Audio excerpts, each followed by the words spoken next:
Good evening and welcome. Our meeting will now come to order. Will you please follow me in the Pledge of Allegiance? I pledge allegiance to the flag of the United States of America and to the republic for which it stands, one nation, under God, indivisible, with liberty and justice for all. Please be seated.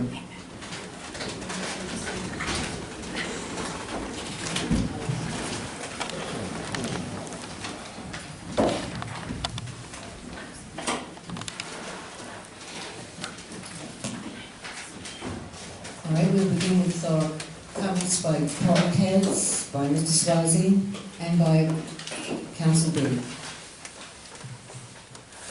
Commissioner Jackson.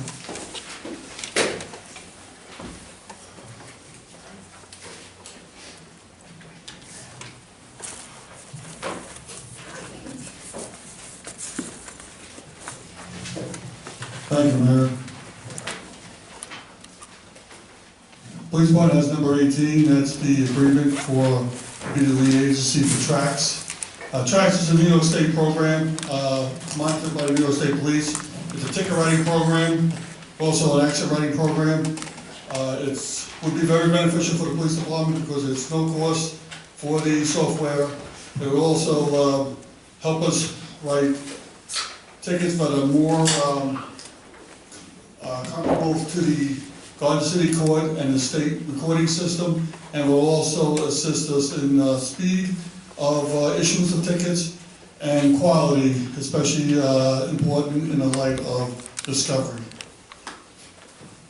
Commissioner, would we need to upgrade the equipment that we use to write the tickets in order to use this? We checked with our IT Mark, and Mark says we have the equipment available, so we'll just have to put it in. We might have to buy a couple minor, like a scanner or two, but everything else, the equipment we have should handle the software, according to the IT. Number 19, I'm requesting to send Detective Madden to Rochester for criminal investigations using cellular technologies course. Detective Madden is already highly trained from the Secret Service. This will further his abilities and will assist us in numerous areas, but not limited to data retention, court orders, search warrants, court presentation, GPS mapping, pattern analysis, cell phone tracking, and social media use. Commissioner, is sending one guy enough? Why would you send two? He already has, you have to kind of meet that criteria, and he's kind of very high on that criteria. And it's not a cheap training either. Commissioner, I think part of Trustee Hyer's point is, God forbid, we decide to go move to Florida tomorrow, we don't have anybody else. So we should always have at least 2, 3, 4 people cross-trained or whatever. So seriously, think about it. Well, can we consider sending another person with them?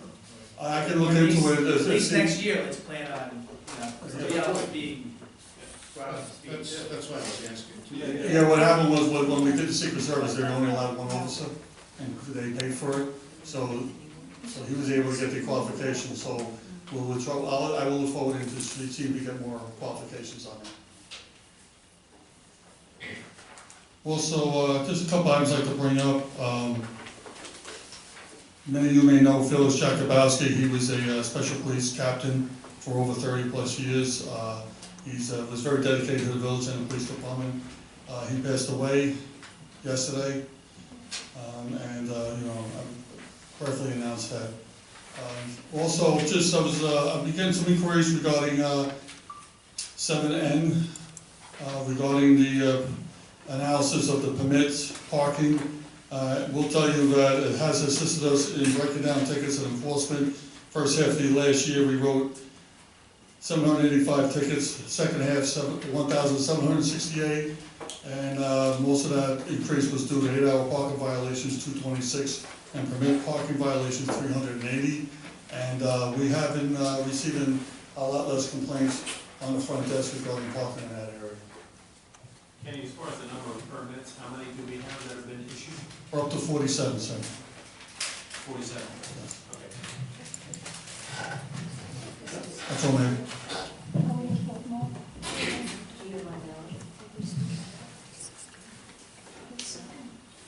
sorry, Mr. Giovanni. Thank you, Mayor. I don't have anything on the agenda tonight, but I'd be more than happy to answer any of the board's questions if they have anything that needs to be answered. All right, thank you. Chief Strisco. Thank you, Mayor. I also have nothing on the agenda. Open to any questions. I'd also like to say, remind residents to drive a little more safely in the village. We have such a small village, and we seem to have a lot of motor vehicle accidents, specifically on Cathedral and Fourth. So just slow down and pay attention to stop signs and the speed limit. Thank you. Mayor, there are 3 local laws on this evening's agendas, but if you, Would you speak then? yes, if you don't mind, I'll reserve my comments until those public hearings open. Right. Mr. DeFrancisco. Thank you, Mayor. I have a number of items on the agenda this evening. Looking for the board to accept the maintenance bond for the renovation of the first floor bathrooms at the Garden City Library. I'm sorry, I skipped attendance to the American Water Works Conference in the month of April. For 2 members of my department who go to these meetings in order to fulfill water credits for their licenses, in addition for the information being shared at those meetings.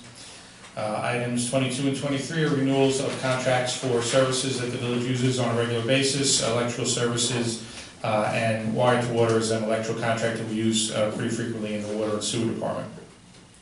Item number 24 is a recycler who we are would like to contract with to accept our recycling. If the board recalls, our current recycler has now started charging us to accept recycling. Their rates were significantly higher than the ones you see here. We have been shopping around to other recyclers, although there's not that many in Nassau County, and we were able to secure lower rates for this company, Greenleaf Recyclers.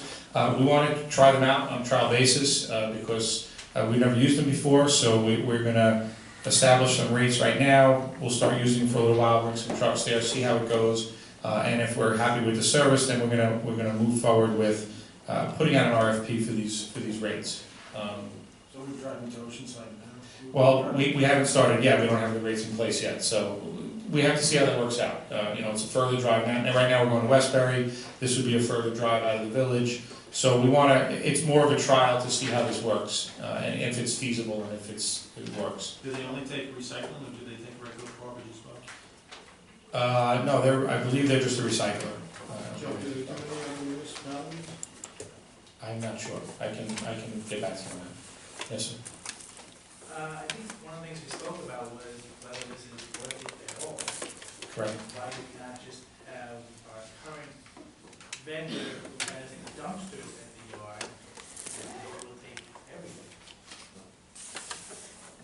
Well, we would have to collect and then dump at our own yard and fill dumpsters. Yes, that's another option also. Right now, when on Wednesdays they do recycling, what do they do with that? They put it in the yard and then later transfer it to recycling, or the recycling? No, the trucks that go around the village and pick up recycling then go to the recycler and dump there, Which is where? Westbury. Right. So we were going to look into the option of just having the current vendor who has the dumpsters in the yard. Different company, add correct, 2 dumpsters or 4 dumpsters and see if that works. correct. Not Is yet, that out yet? not yet, no. So why are we doing this instead of that? Well, this is a trial run, because we got a much lower rate from this company than the current company right now. So,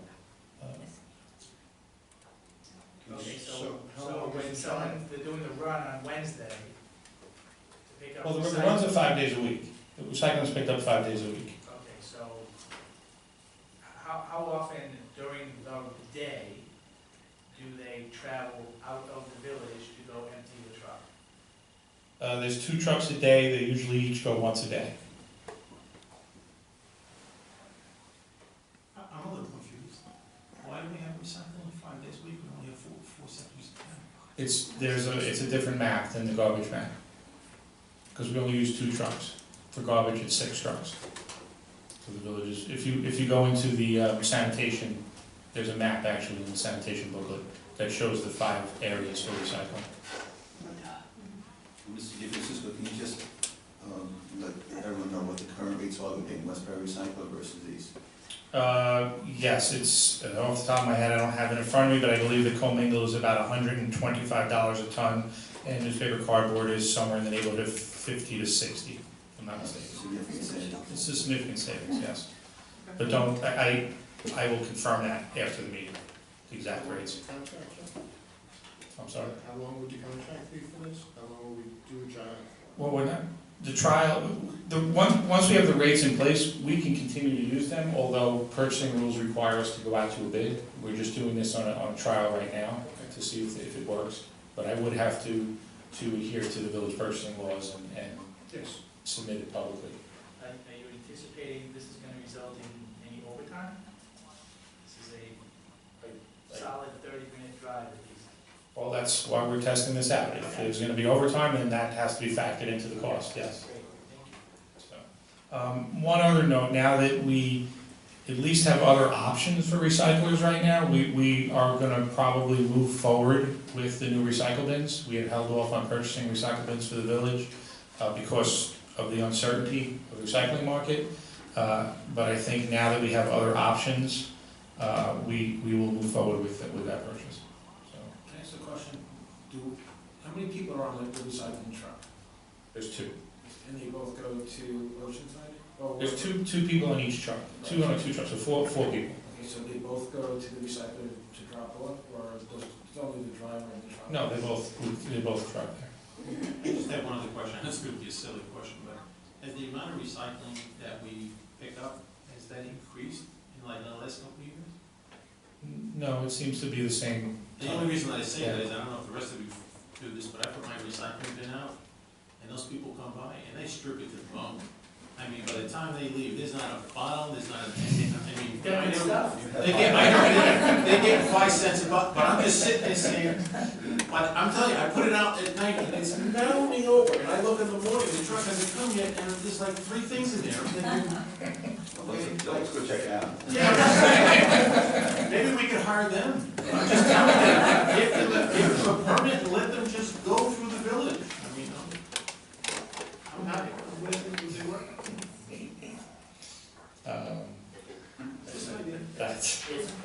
That's a thought, yes. That's, actually, that's all I have on the agenda now, but I will speak later on the Yes, local that was business, fine. yes. You come to 14 also by the bathhouse? Oh, I'm sorry, it was 14? The comfort station at St. Louis? Ralph, do you wanna? It's everybody here.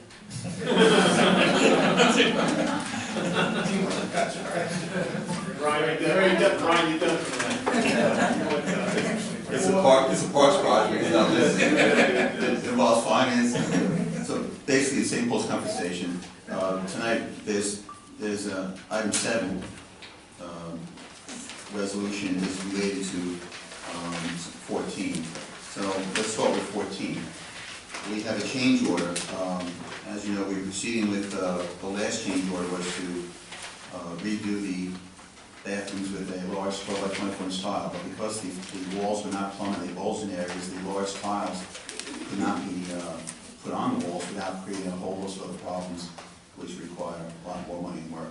So this is the vendor's suggestion. I suggested we do full RFP, which is match the bottom wall to top. Trustees commented that that was not really the quality job they expected, so we went back to a tile finish. Last Thursday, we met with the 2 subcontractors, the main contracting firm, myself, Mr. Blake, Mr. Francisco, met at the site with materials. We chose material, made decisions. The change order tonight represents those decisions. Item 7, however, is necessary. We have an e-bidding project that was approved by the board a couple of years ago. It was for $37,500. We didn't spend any of that money because the purchasing department located a New York State website called Contracting Porter, which we go on for free. It's expanded our bidding process. So that savings, we'd like to transfer, it says $27,000, we'd like to transfer $31,000 of that dollars into the St. Paul's project to fund part of the 4195. The rest of the funds made up from available funds somewhere else. Ralph, if I might, assuming we approve this tonight, When will you tell the vendor? I told the vendor he'd get a text from me as soon as it was voted on, so he can start mobilizing, getting his stuff. When do you anticipate, if you send that text tonight, that you will begin? I would send a text tonight, I'd ask him tomorrow what to expect, but they should be on site as soon as they get materials in. I'm not sure if that's a 3-day process or a week process, but they know we want this done in time for the spring soccer season, so, but Would you anticipate this should be done by April 1st? I would think so, yes. But I want to let you know that the contractor that did the floor down there now, Yeah. Well, as you know, this has been an embarrassment yes. to me personally, and I also think to the rest of this board. So I would suggest that you understand our concerns, and I would hope that the vendor understands our concerns, and I would hope that you would let us know that things are not going smoothly. Yes, I do want to state though, the vendor has been extraordinarily helpful. And I understand that. We've had him stop and start, we've delayed it for a couple months, so there's a lot of ways to look at it, but he's been moving this as long as we've been going back and forth as fast as we can. So if I text him tonight, I told him he'd hear from me tonight, tomorrow I'll hold a phone call and I will advise the board what he says. We'll send this email out tomorrow and give us an idea of when it's going to start. Thank you. Or also, when he's expecting to finish, so. My only concern in looking at the items is the countertop. Do we think that a 1/4 inch thick quartz countertop will survive a public entry? Yeah, so part of this has been, we are moving to this countertop because originally it was tile, and a lot of frustration on the tile. The tile surface, where the sinks are attached to what's called a plumbing chase, there's like 18 inches of where the countertop's gonna go.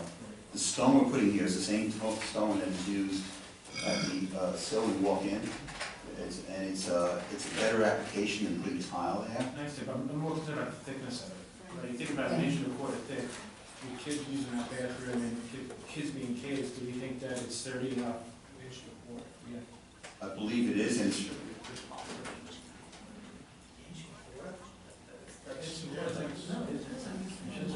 That's two. Building department. I would just suggest if you want to make it thicker, I'll need more money, so. Any more time? Different quarry. Do we have any of the departments that get involved? We already have, now we have 5 involved. You're More than that, it's special orders. One special order products. Special order any more than that. But you think that an 1 1/4 is sufficient thickness for a countertop? And our discussion down there was detailed enough to say where the seam's gonna be on when they merge these pieces. We really, like I said, they brought in a good contractor now, a tile guy, and we chose something that not only will make a nice finish, but complement the weird characteristics we have of the wall, so.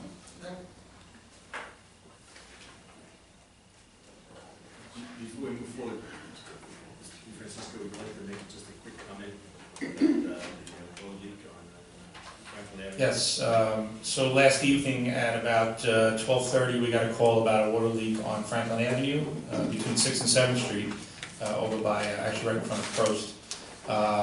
Crews mobilized at 1:30.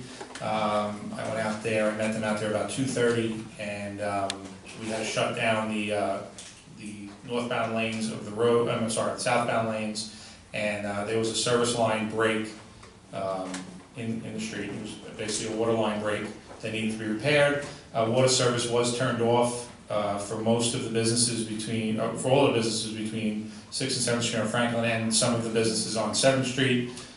We were able to get the line repaired by about 12:30 and restore service to everybody in that area. It was a good effort by all crews. Worked through the night, basically from about 1:30 a.m. till straight through till 1:30 p.m. to get this line fixed. Johnson City Police Department was very helpful in traffic control, keeping the guys safe while they're working out on the road, and the crews, my crews did an excellent job getting this under control as quickly as possible. I know a number of restaurants weren't able to open for breakfast, they didn't have water service, but by lunchtime we had everybody back online. Joe, I agree, it was excellent, it was an excellent job, and Dominic, please let the guys know that we appreciate it. Oh, yes, really thank them for us. And I just comment also that it was not only watching the men work, but the way they use the equipment that this board supplies, the new equipment. I was standing out there with one of the National Grid guys, because there's a gas main that runs very close to the water main, and he was saying our equipment doesn't work anything like this. They have 5 of them, not the same manufacturer. And he was impressed by the equipment, so I want to thank Dominic and the team who select the apparatus we use for these jobs. It helps them out tremendously. Yes, it was a real team effort. The street department assisted with their equipment, water department, sewer department. It was a team effort across the board. That's good to hear, very good to hear. Commissioner Jackson, you can pass that next one to your guys as well. Okay, Mrs. Wu. Thank you. Good evening. Item number 1 on the agenda, the 2018-19 financial reports have been received, reviewed with the Finance and Audit Committee. Our new auditors, PKF O'Connor Davies, provided us with an unmodified report, an unmodified opinion, which is the best opinion we can receive. It basically states that the financial statements were prepared and comply with all accounting standards and regulations in all material respects. A copy of the financial statements was provided to all the trustees as well.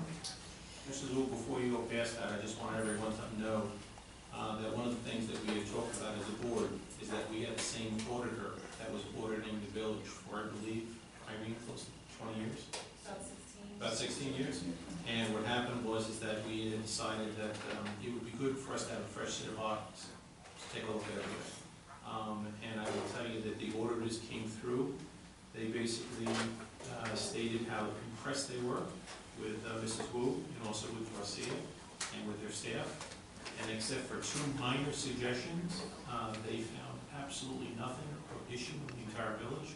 So I just want to compliment you and your staff, because to have a fresh set of eyes come in after 16 years and to say everything's good, that's a compliment to your staff. Thank you very much. Very good.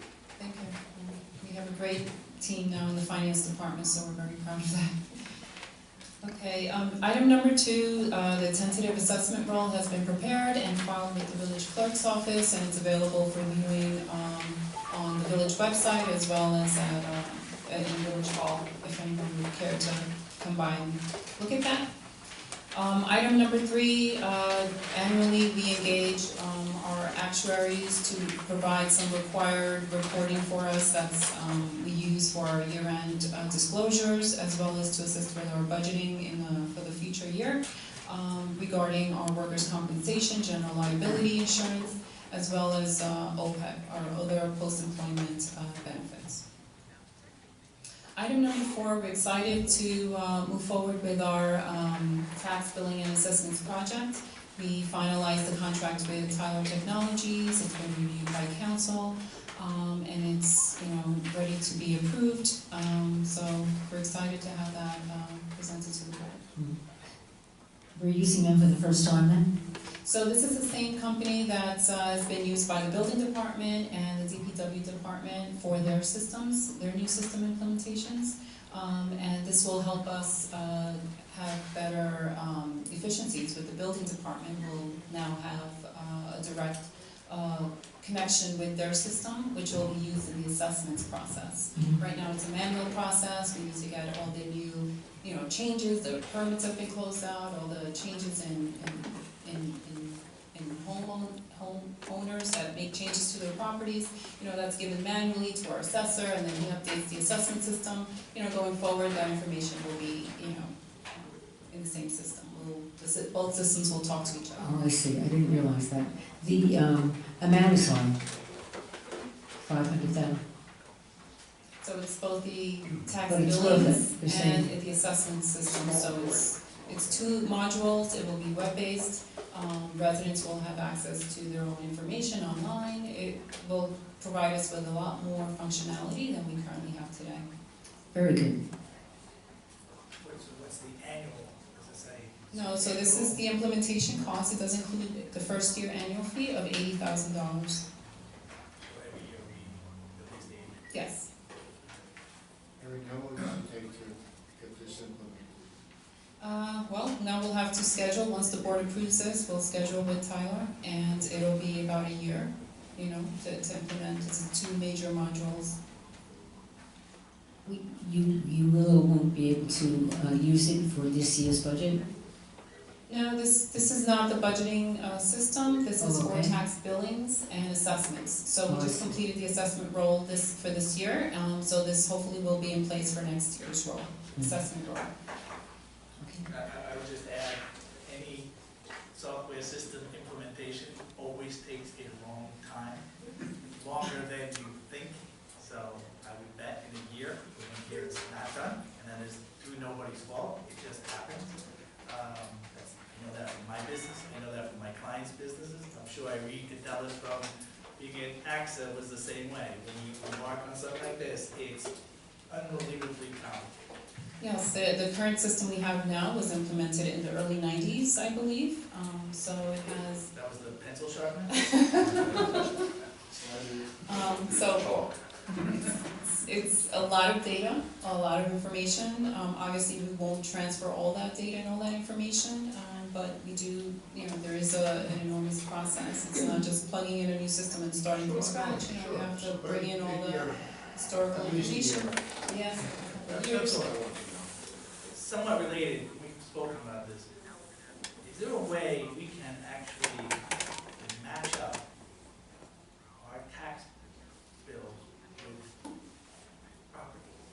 Because we have found with a few here or there where it didn't really match up with the property on property. Right? We don't, no one's ever really looked at plot by plot by plot to make sure they are being taxed for what it is. Is there a way we can do this? Things can be missing, people have property that's not listed anywhere, they're not being taxed for it. Something to do. There's a GIS mapping process that aligns our properties in Garden City with Nassau County property maps. I think there's a few slips of properties that are left uncompleted, but I think that's all ties together. He's looking at the village's tax map, Well, we- Nassau County. We came across one that we knew of was not matched up. I think the schools were collecting tax in the county and we weren't. And that was 20 years. That's just one. We only knew about it because it's new. So I don't know if that's how we would ever do that. Is it something the interns could do, or is it really complicated? It's something we can look into now with the new Plot numbers system. with a tax bill, is it that? Right, right. That's perhaps something we can look into now with the new system that's more user-friendly, right? That we can do queries and things like that. Our current system does not allow us to do that type of querying. Okay, I'll take a note of that. All right, item number 5 is conference attendance at the New York State GFOA, which is the Government Finance Officers Association. This is a request for the Deputy Village Treasurer, Darcia Palmer, and one of our new accountants, Kevin Mitchell, to attend. This will take place in Albany the week before the budget is adopted, so I won't attend.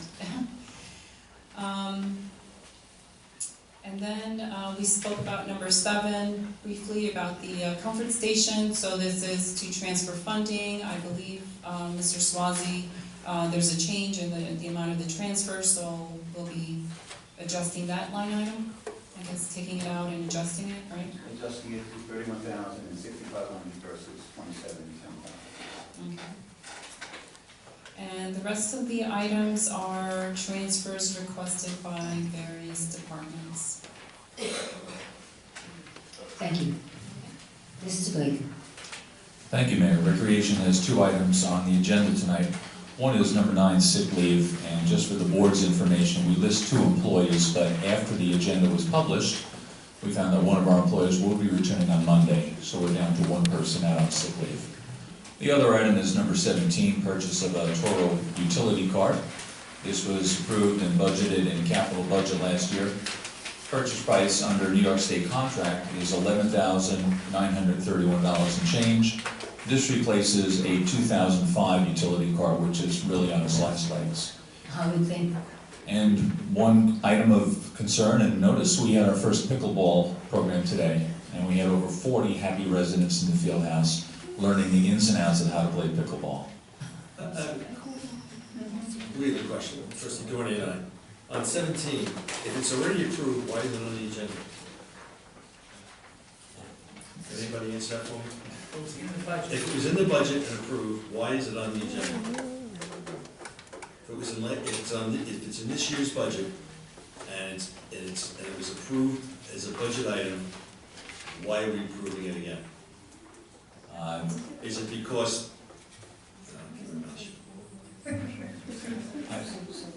I thought that was procedure. Now, our goal, starting several years ago, was things that we've dealt with before, we don't want to deal again. yeah, that's, So if it's in the budget, identified however we can do it, if that's enough, we don't want to have to do it again. As it's received. thanks. There Thank are you. circumstances under which it sometimes has to come back to the board, and if the board wishes a brief executive session, I can go into that, but, or at another time. But, I mean, as using this as an example, just so we all, if this was in the budget, purchasing a tractor for up to $12,000, May I respectfully recommend that I answer that question in an executive session?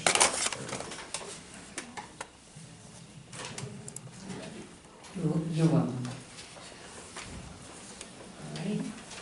Now we're going to ask the trustees. Do you have a question? Oh, Mr. Swanson. You can skip me if you want.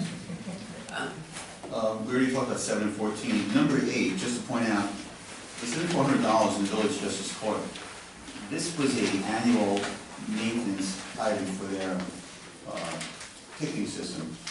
And during this current fiscal year, New York State was supposed to, in a timely and orderly fashion, transfer all villages to their own systems just free of charge to the village. So the current contractor, who was on board with that, didn't charge him a maintenance fee. But the implementation system has been on for more than a year, so he's now billing us for the unbudgeted annual maintenance item. It will not appear in this year's budget, but that was a request from the court because of the time delay of the state system. The 3650 to consultant fees, when we did this, the second phase of the CPSM study, I budgeted $20,000, but with the extended time and the fiscal year ending, I did not encumber this 3650, so I'm back to surplus. I needed back to finish the presentation you're going to see around March 4th. Item number 8C. Last year, the board approved, not the year before, for the current year, you approved the Microsoft Exchange server going to the cloud, which was a successful project, and with that came licenses for the mailboxes, for the Office 365 licenses. That was part of the capital project. The 12 months ends, I think, February, so we have to pay 12 months. I can't prorate 3 months for the rest of this year. So this carries us through, and this item is now budgeted in the budget you'll see in March when I present my budget. Item 11 is a donation from the Eastern Property Law Association, which is a generous offer. They've been very good as they work with Rainbow Monument. Mr. Blake, I just ask you to just elaborate on this just a bit. The village has had a donation program for benches and plaques and trees in memoriam and in remembrance for some time now. And Eastern Property Owners has asked to donate 2 benches, 2 to be placed at Grove Street Park and 2 to be placed at Hemlock Park. And we are more than happy to work with them to find good locations and put the benches in.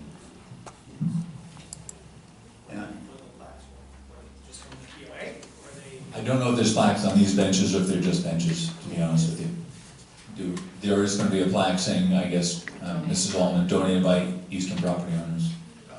And I have one more item, Mayor and Board. Item number 13, Long Island Power Authority. Besides the water issue on Franklin today, you may have noticed on Stewart, right in front of Village Hall, there was a throttling down of the 2 lanes to 1. The PSCG, under the auspices of the Long Island Power Authority, is working on the Western Nassau Transmission Project. This has been talked about publicly, and the board is surprised at it. I have checked with our liaison to see if they're starting officially, or this was just some sort of manhole investigation today. I will know tomorrow. But anyway, as part of that project goes, this board approved an agreement a meeting or two ago, I'm not sure exactly when, because they were going to use some of our land temporarily east of Clinton. In that process, they're drilling a cable underneath the mall, going to Malvern. As part of the process, they were closing one lane on Stewart Avenue east of Clinton. Nassau County did not like that. They asked them to come up with a review of that. So PSCG came back to us a few weeks ago, and the village attorney has reviewed it. They're now moving off of the Stewart Avenue lane closure back onto our property, so they asked for a little more square footage. So that requires more payment from them for the extra square footage. So it's the same agreement, it's just a different calculation based on square footage. In addition, the new position of, because they're on the ground now, they have to take down 3 trees there. One of them is not in good shape anyway, and they're going to give us 12 trees in return at their cost, which will compensate for the damage of the trees being cut down. And Mr. Blake was out there with our tree person to go over with them, so we know what we want and what we ask for. So that was this agreement is. It's really just a renewal of the same agreement with a few more dollars in the trees now. Very good, thank you. All right. At this time, I would ask the trustees, do they have any questions? I do one, Mayor. I just wanted to know if we have an update on 7th Street. We do.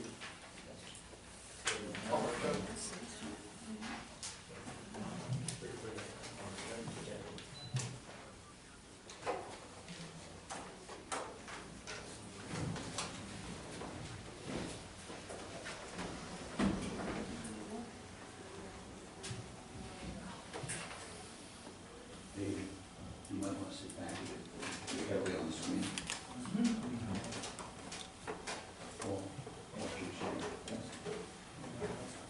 No, I'm leaving the lights out right now.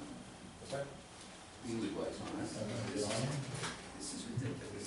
No, they just have to, yeah, you have to dip some of the light. I know, because we're low. No. There we go.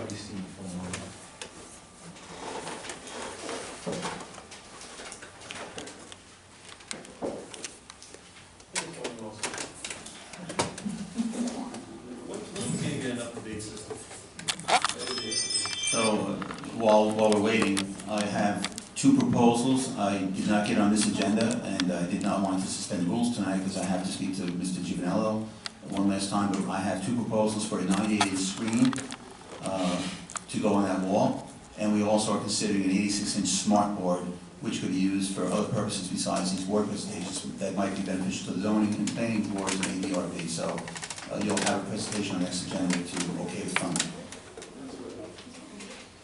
Okay.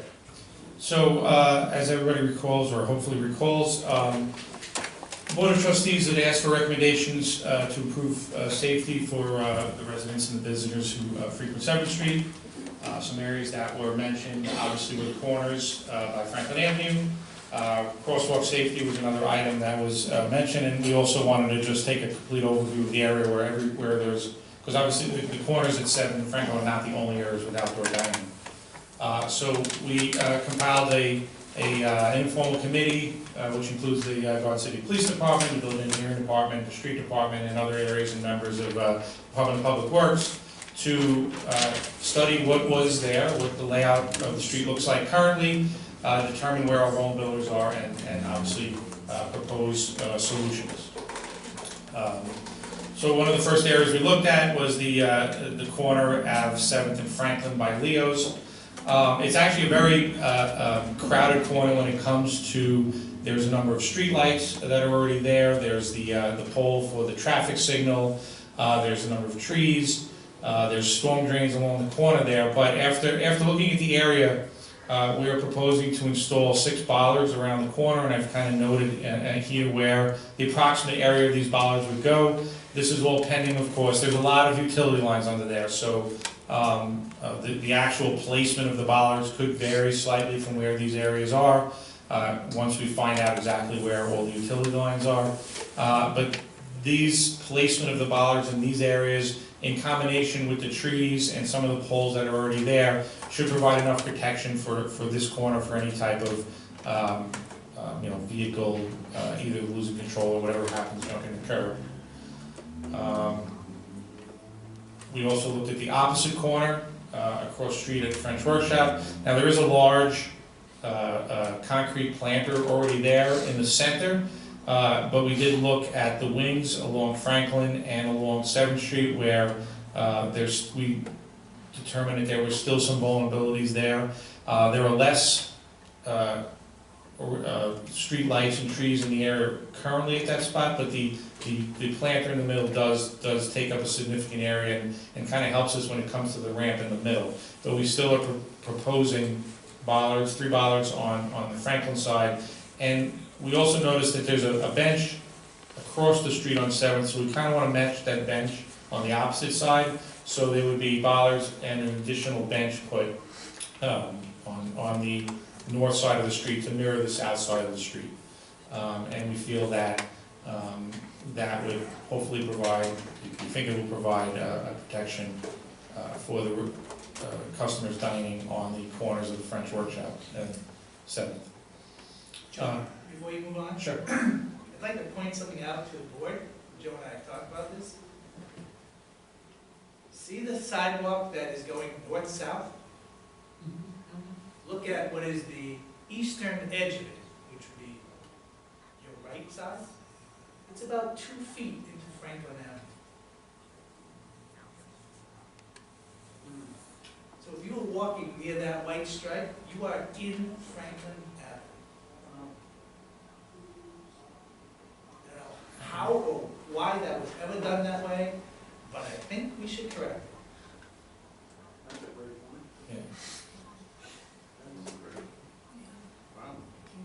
That would change the corner as well, right? No, I think you just move it west. You probably have to change the curve cut. Yeah, that's it.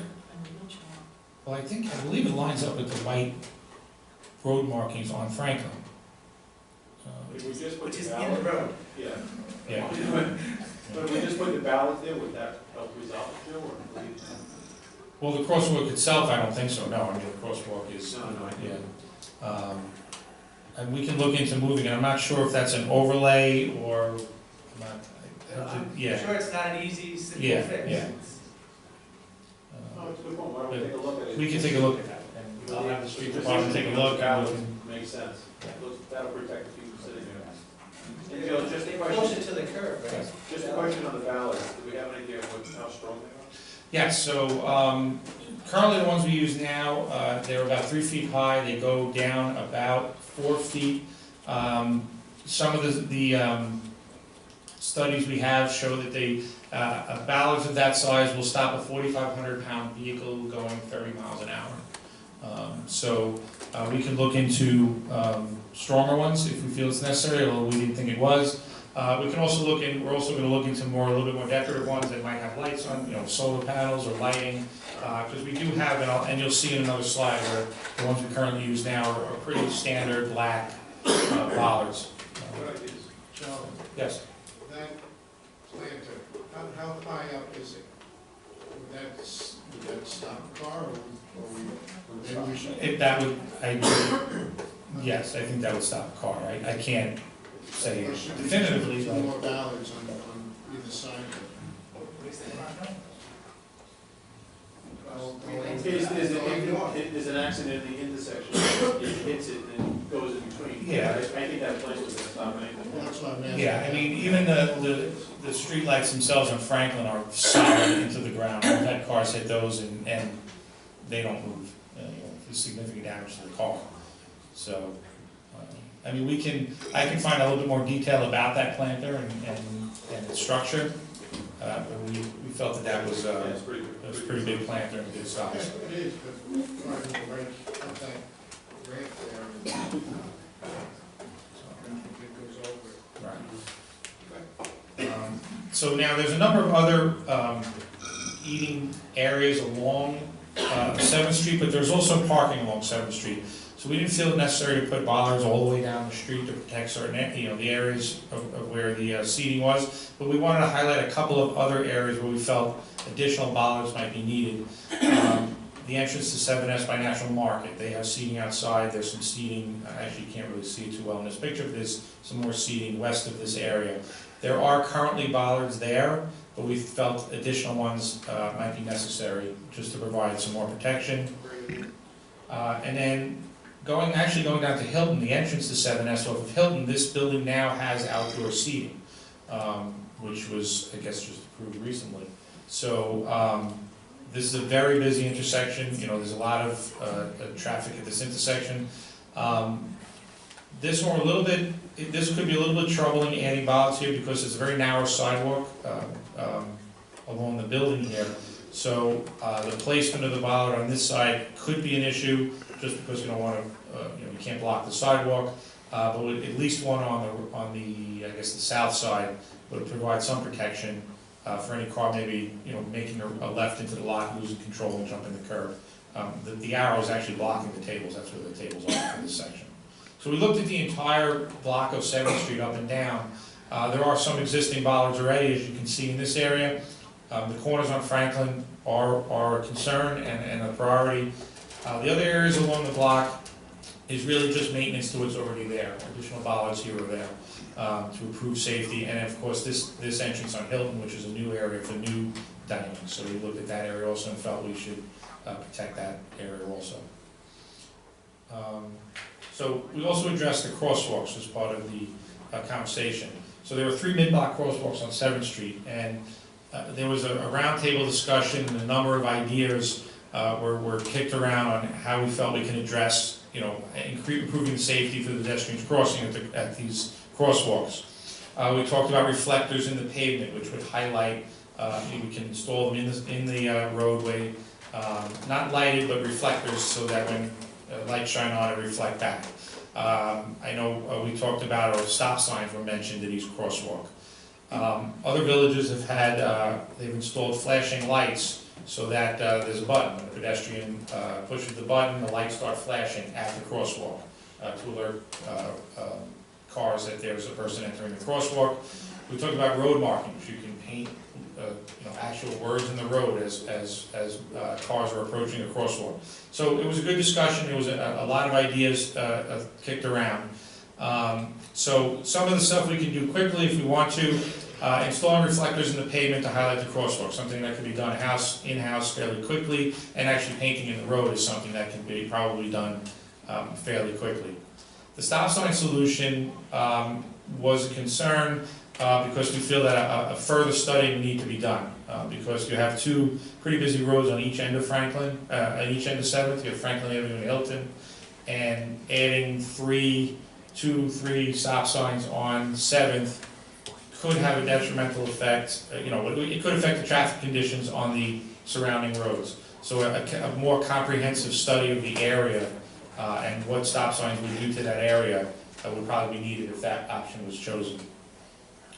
What we really liked, and we kind of came back to a number of times, was the lights, the flashing lights, or as you can see on the right, street-mounted lights. That picture is taken actually out in East Hampton. So the way this system works, the ones on the left actually you can see in Floral Park, they have them on Tulip Avenue. When a pedestrian comes to the intersection and pushes the button, those lights start flashing. They're yellow strobe lights flashing. At the intersection, Floral Park actually has one a block away from the crosswalk also. That actually isn't feasible on 7th Street because a block away is another crosswalk. So we would have the strobe lights at the crosswalks themselves. They're solar powered. And they'd be activated by the pedestrian pushing a button. But the ones on the right, the street-mounted lights, would work the same way. Pedestrians would hit a button before entering the crosswalk, and the lights would light in the ground. We thought that was a nice look for 7th Street. I did speak to my counterpart out in East Hampton about the lights out there. Because we were worried about plowing the road, would it damage the lights, and that's some of the concerns we had. He said if they're installed correctly, if they're below grade or at grade, we shouldn't have an issue with that, but they seem to be pretty popular. Salt and sand reflecting as well, right? Yeah, I mean that's another concern. So how are they powered? Sorry? How are they flex powered? We'd have to run electricity to them. They would be trenching in the road they would be LED, yes. Yeah. So, either one of these two options we felt were the best options for the crosswalk. Unless we want to do a study on the stop signs, that would be a significant, it would be an investment in an engineering firm to do a study. I've seen screen mounted lights in many communities, and it just stands out. I mean, the signs are nice, but I think when you got those lights that go right across the front, how the rest of the board gets, but when you have those lights that go right across the walkway, everyone sees it. It Yes. stands out, especially in the evening and stuff. Correct. I mean, to me, that's the way I would go. How long have they had it in the handles? I'm sorry? How long have they had it in the handles? How long they have? At least 10 It's And they have no problems? Well, I mean, they have issues with, I think, the biggest concern he had was the initial installation. Some of the lights weren't installed flush enough to the road. So they had some problems in the early years with plows hitting them and stuff. Once they installed them correctly, they've been pretty good, so. Yes, sir. Do we have power source? On 7th, yes, we'd be able to get power from there. Yeah, Yeah, right. yeah. That was one of the original problems we had. Remember that? The poles, we didn't have power to take the poles. Yeah. And we were trying to figure out how to get electric from behind the buildings to 7th Street. Oh, you mean the outlets and stuff like that? Yeah, Yes, yeah, yeah, yeah. but, yeah. Sorry? All new poles on that one. Yes. So is that, Adequate? yeah, to power this kind of, For the LED, I believe it would be. We can research that. The other ones on the left there are solar power. You can see the panel in the back there, so we wouldn't need any electricity on those. So those are the recommendations we have come up with. If the board likes the street-mounted lights, we can move forward with that option for the crosswalks. The bollards is something we can also move forward with fairly quickly. What's the street mounted light versus the pole mounted? I have not, we didn't get pricing on these yet, so I don't have the information. We'll make a decision which way to go. I would think the street-mounted lights would be more expensive, only because it requires trenching in the road. The street-mounted lights are solar powered, shouldn't be that difficult to install, but I don't have pricing on any of that yet. I want to get a concept. I think everyone would agree on the balance. I think that's kind of a no-brainer. Absolutely, yes. I would think maybe if you want to get back to us on the cost of what the other two would involve. I mean, on how the rest of the board feels, but I would go with that. This way we have an idea before we start choosing between one or the other. What Sure. we do with the cost involved, but the balance, the meetings.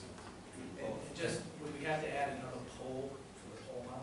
Like, you don't want it to be 8,000 poles on the street. You probably would have to add another pole for the pole-mounted flashing lights, yes. And if they're solar powered, depending on the heights of the buildings, it might have to, the panel might have to be Yeah, it's gonna be a. high. Well, that's why we were leaning towards the street-mounted ones. It was a better look. Yeah, well, like I said, why don't you give us an idea what the Okay. cost is, and at least you can do the balance. I don't know if the rest of the board agrees. By the way, one other thing, Commissioner Jackson, I just wanted to say thank you, probably through the pestering of the board, but I have noticed on 7th Street, I want to say at least 4 to 5 people have received tickets for making illegal U-turns. And when they get pulled over, I see that they're not exactly happy. So, but I just want to say, just tell them to keep moving, and women.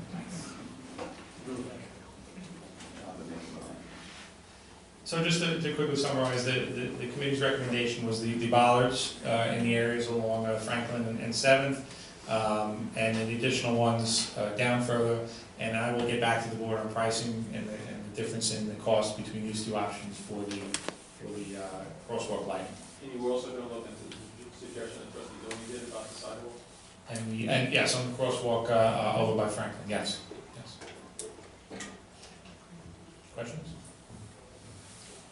What colors, when these bollards, what are they, like stainless steel, or what The bollards are steel sleeve, there's concrete inside them. They go about 4 feet into the ground. So there's actually deeper in the ground than above the ground. Would they be green color or stainless steel? The bollards, the ones we currently have are black. Black. Black. So, Yeah, that's what. yes. Thank you, that was very informative. Welcome.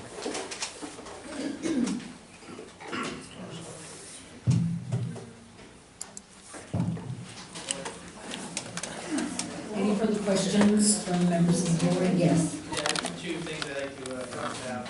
First, trustee Krinis and I and Joe, also Giuseppe on occasion, dealing with the third track. I think so far the closing of New Hyde Park Road has gone fairly well. Fair state, we spent a lot of time trying to make it work, and it works as well as it could work, but Yes, it was quite an effort. Joe and I were out there early in the morning both days. The placement of signs a little bit to be desired, but we actually had to make more signs, move signs. We put a lot of signs up. We improvised and made our own signs quickly and put them on the clinch.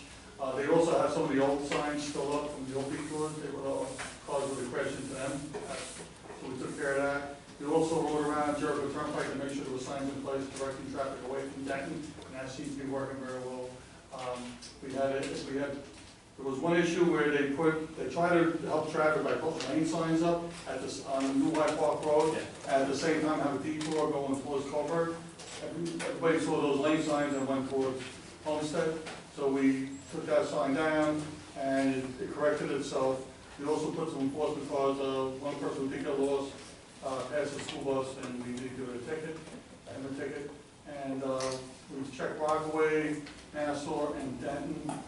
Southern Christ traffic were at this point very manageable. It does look very calm. I drove over there to look at it. we have continuous conversations on a lot of topics. We're hoping sometime this month, Giuseppe help us as well with some landscape plans, hopefully the end of the month, we may see something along that. So,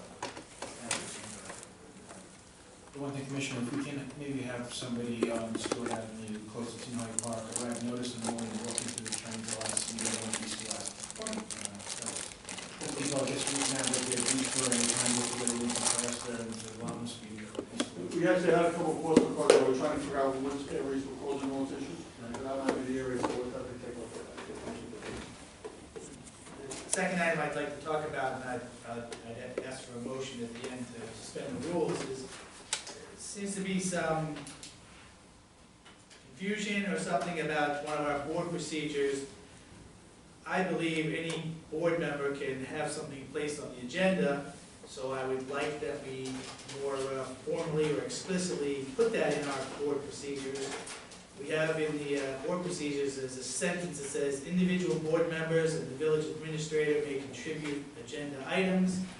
First of all, it's usually staff that does most of the agenda, but I'd like to just clarify so it's clear that any trustee can put items on the agenda. It doesn't need approval by anybody. It's the way I have always believed it should be, has been, and should be. So I'm going to offer a motion that we suspend the rules, and then I can read my proposed language. So I would make that motion that we suspend the rules and consider the item for action. I'll second. Anybody in favor of suspending the rules? Yeah. Okay, thank you. And I would have the provision read, it's a little bit of a long sentence, I apologize. Individual board members and the village administrator may contribute agenda items, it being expressly understood that any trustee may place an item on the agenda without approval of any other trustee or the mayor, provided, however, and I built this in so that sort of safeguards, I think we all follow it anyways, but provided, however, such items shall not be placed on an agenda if based upon written advice of village legal counsel and the board of trustees legal committee if one has been established.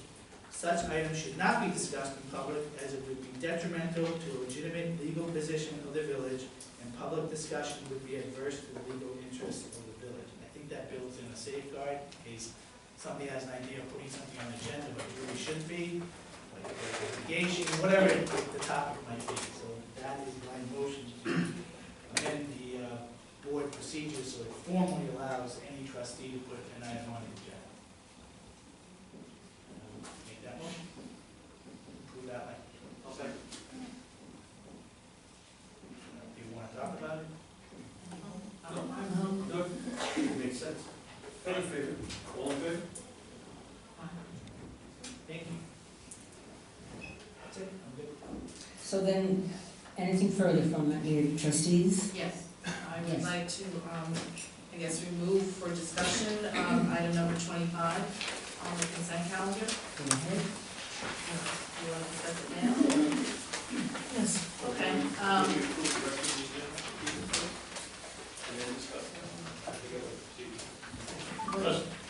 Customarily, the removed item is discussed first.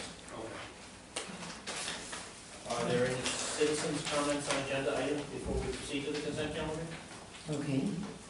Do we have, I just have one question. all right, 5 and 12, are they the same conference?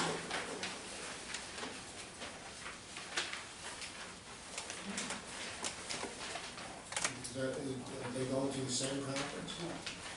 Why is there a difference in price?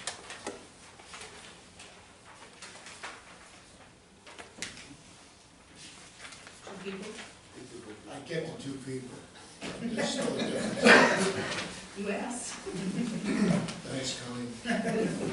So for us, it was an estimated amount, and based on, number of days they're attending, and estimated mileage, gas, meals, Are anything you all else. 3 going together? Or are you taking 2? It's 2 people on my staff going, and then they either drive or take train up to Albany, whatever they do. I think they're all going together. There is a $200 difference. Is everybody going together?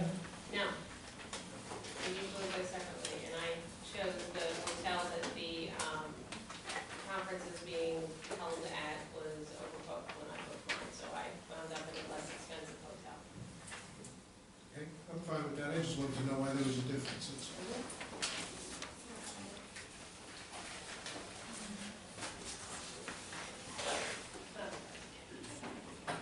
Either way we stand, it's now time for, Yes, I believe the next Trustee Foley item on the discuss agenda our- would be citizens' comments on agenda And items, then- and then- though I would recommend that the citizen comments exclude any comments with respect to the local laws, since those comments should be made at the time of the public hearing. right.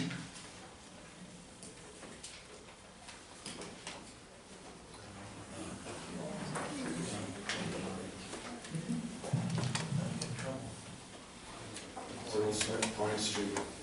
I listened and watched the presentation, which was excellent, on the signage for 7th Street. I'm an engineer in this, but you're getting to the tipping point of busyness. The eyesight of the motorists coming down the street, looking for pedestrians, which are still coming up between cars and whatnot, off the crosswalks. So there's so much signage on 7th Street, even though each individual one looks good on its own, in mass, beginning, as I said, to come to the tipping point. Thank you.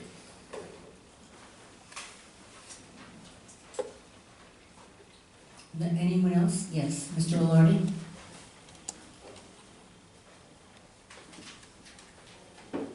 Good evening, Steve Alardi, Meadow Street.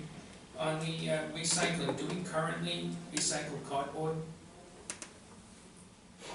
Cardboard can be brought to the village yard, corrugated you're talking about. Yes, so the current pilot program will accept cardboard? Yes. So that's new then, right? No, wait, are you talking about at the residence, at the street, or brought to the yard? At the street, because No, it at the says street, no, $23. corrugated is not picked up on the street. It can be brought down to the yard to be recycled.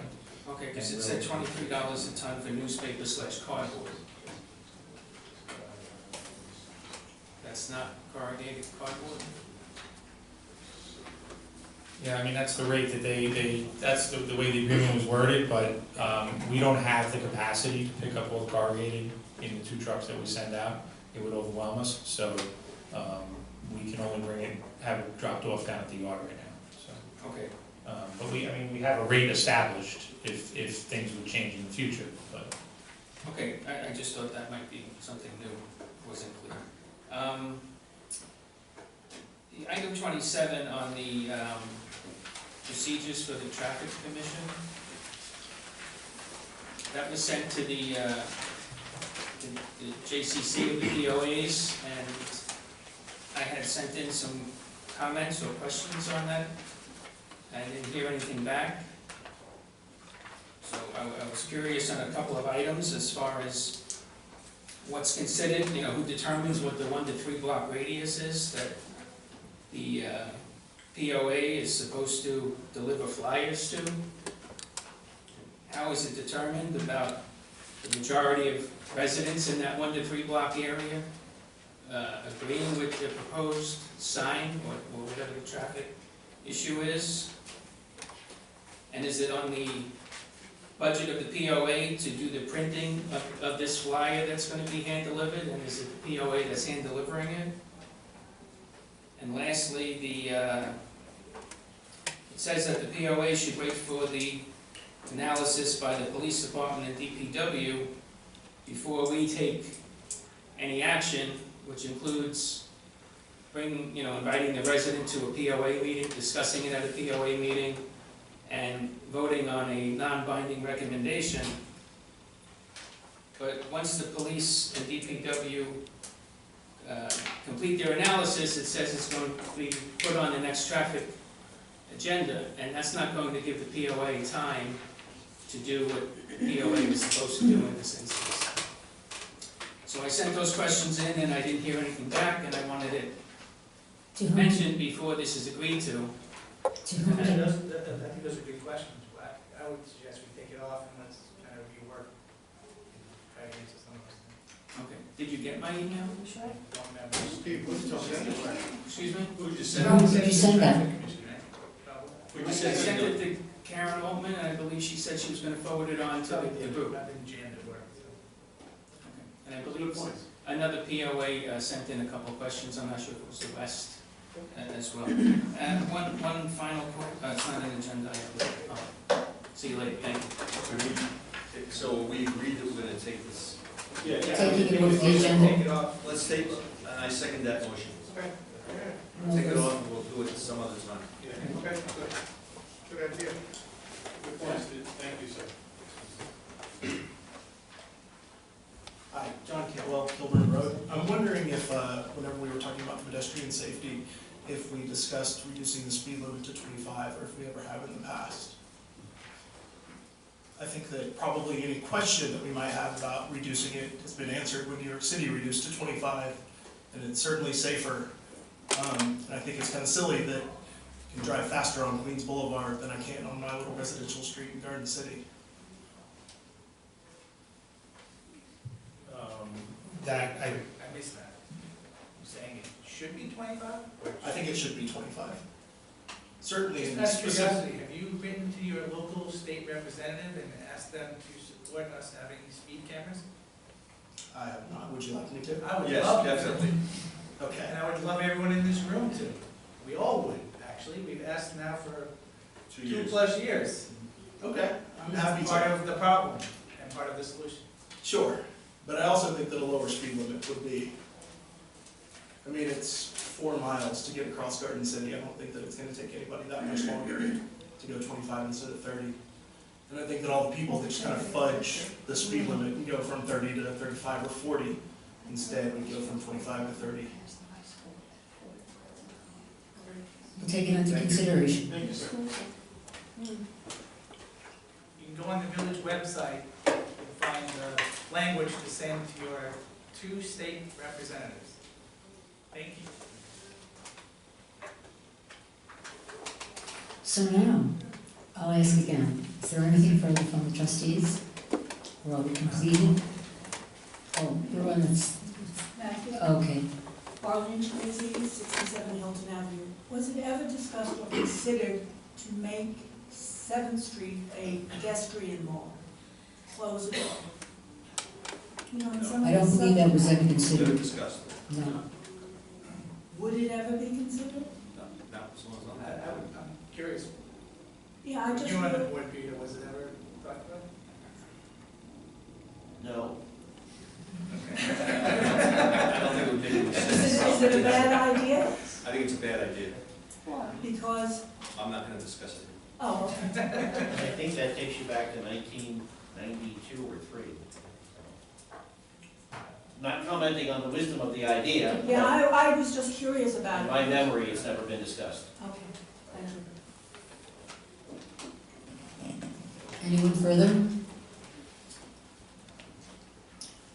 All right. Yeah. All right, we're going to turn now to public hearings. We have 7 dates, and so we are going to, may I have a motion to open? Thank you. And all those in favor? So this first public hearing, we're going to be discussing,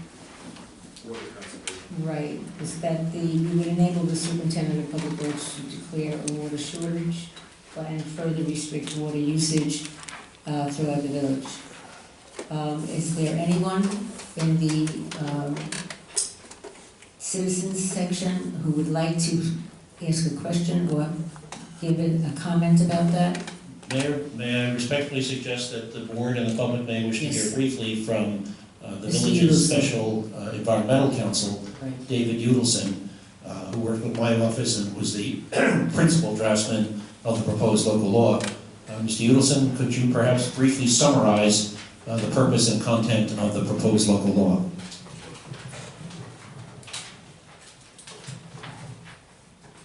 Good evening, Board. There are certain contaminants which are just now being regulated, and it's not clear when the law will come into place and whether the treatment standards will be met in time. So in certain circumstances, it will be necessary to limit water to the most important uses, which would obviously be fire, schools, medical facilities, and not have it used for less important purposes such as irrigation. This is a protective measure that hopefully will never have to be used, but it's necessary in the event things don't work out as people expect. And it's unfortunate but unavoidable. Is there anyone who would like to ask a question?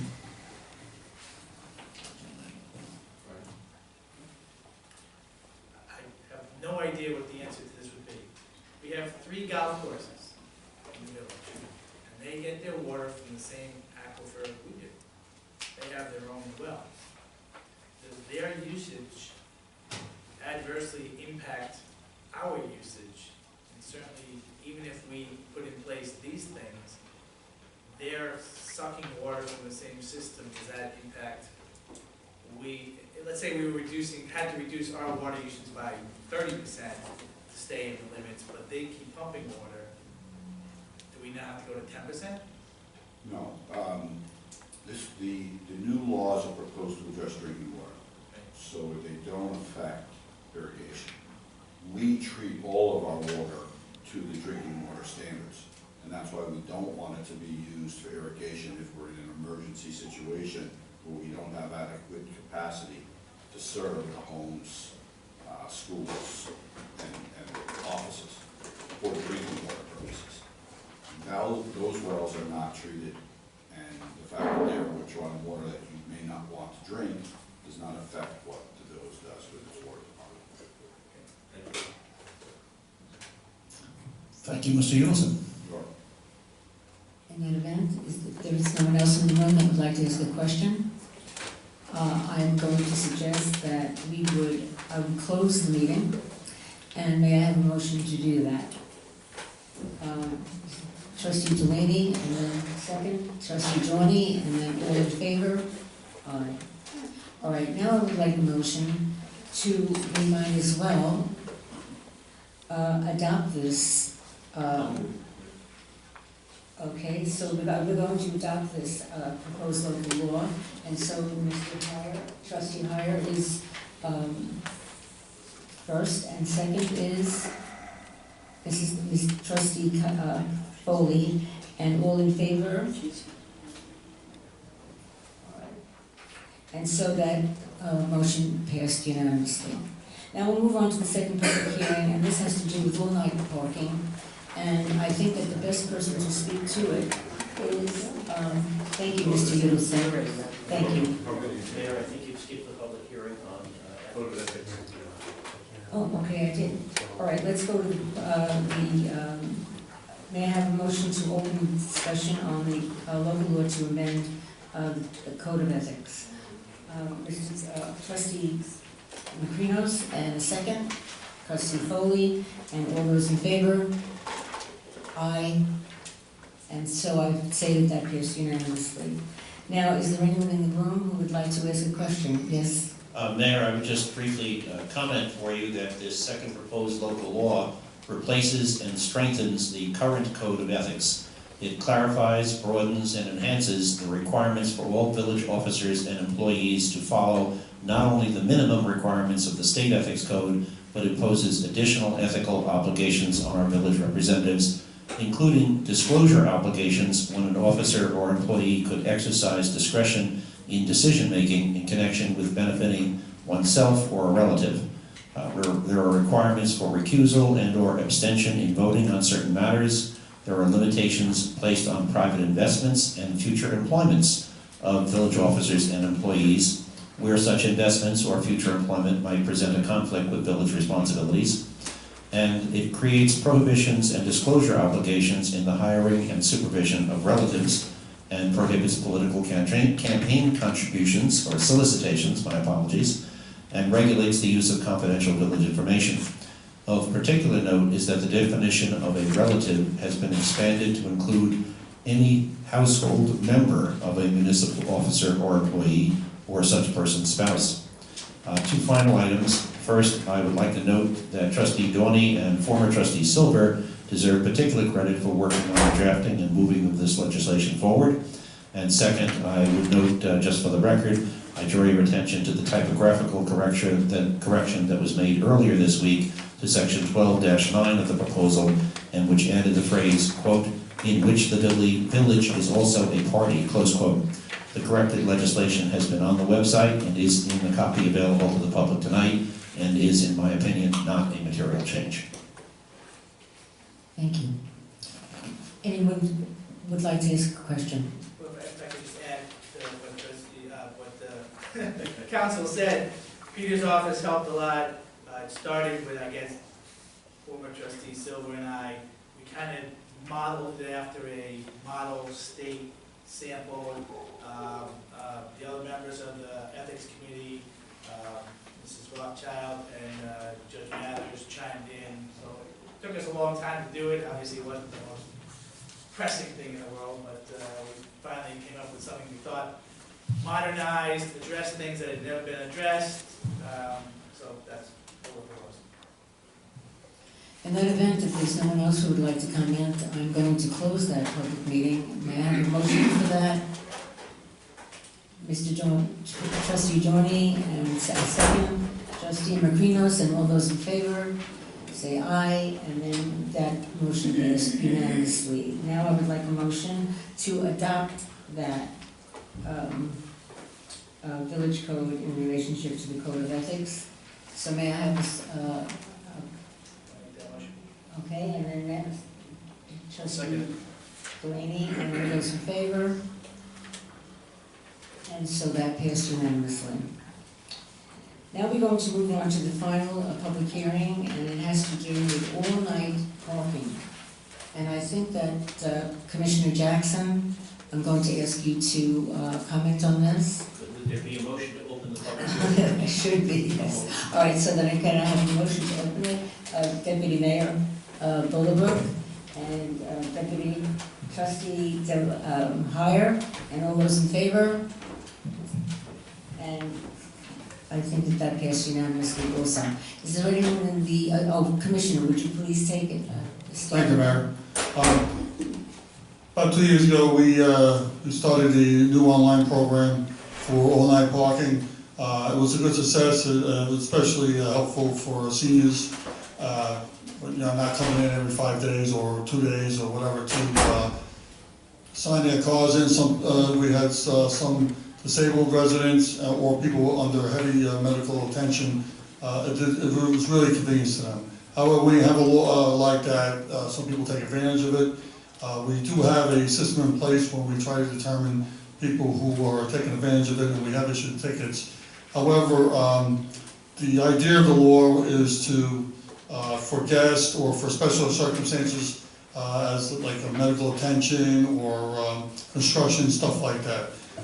This change in law will help fortify the real reasons why this law was put in place, or why we have overnight parking, and not just because there's not enough room in your driveway or you have the same guest for a long period of time.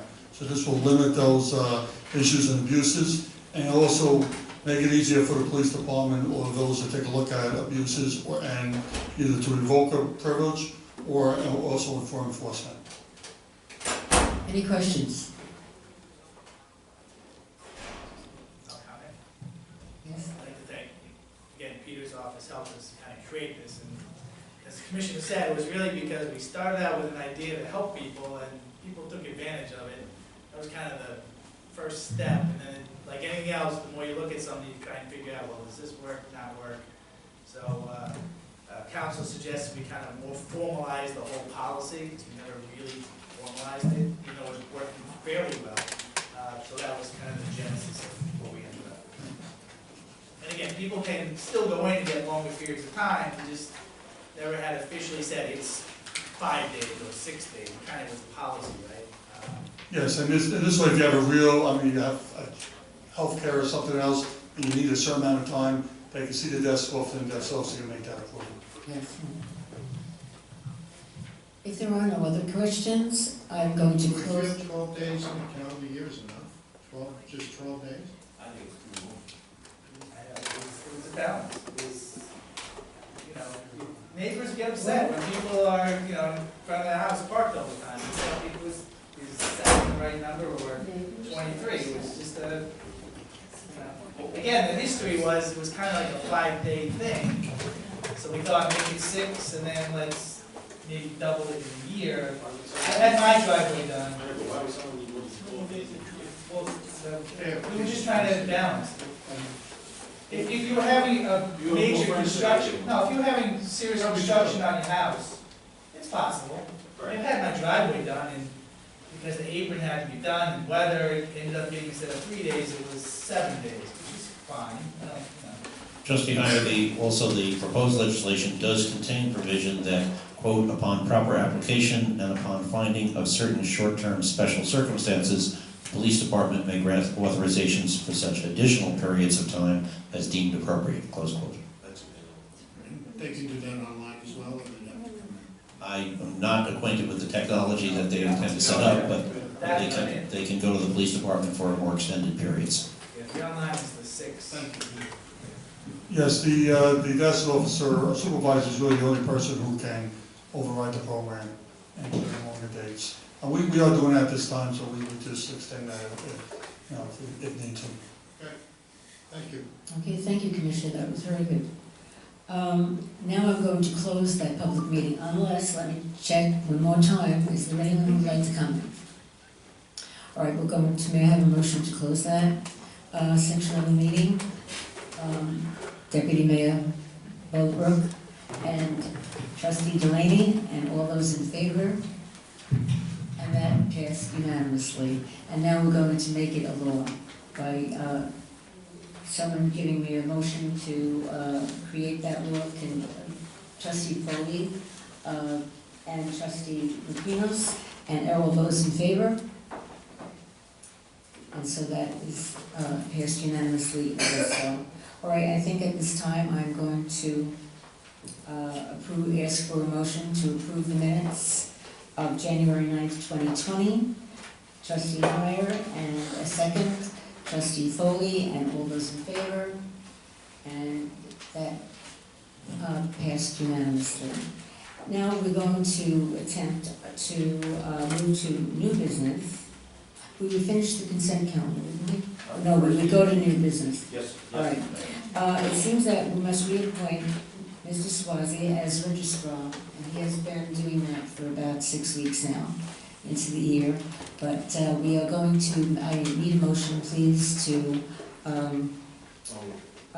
thank you, Trustee Delaney and Trustee Macrinos, and all those in favor.